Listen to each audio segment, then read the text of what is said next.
Bible tells us that humanity turned away from God, and the harmony of creation was broken. The world still carries great beauty, but now it also carries sorrow, fear, and worry, realities we recognize in our own lives. I think that's why this music feels different, beautiful, but sad at the same time.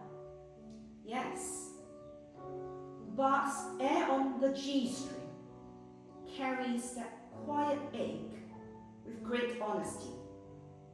The melody is tender and graceful, yet threaded with a sense of loss, as though it is holding both beauty and grief at once. It sounds like the kind of sadness that makes you long for things to be made right again. You are right. We hear it in the weight of uncertainty, the strain of what is unsettled, the quiet anxieties that linger beneath the surface. In its longing, the music reflects our world, still beautiful, yet no longer as it should be, and in need of the one who can restore what was lost.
Thank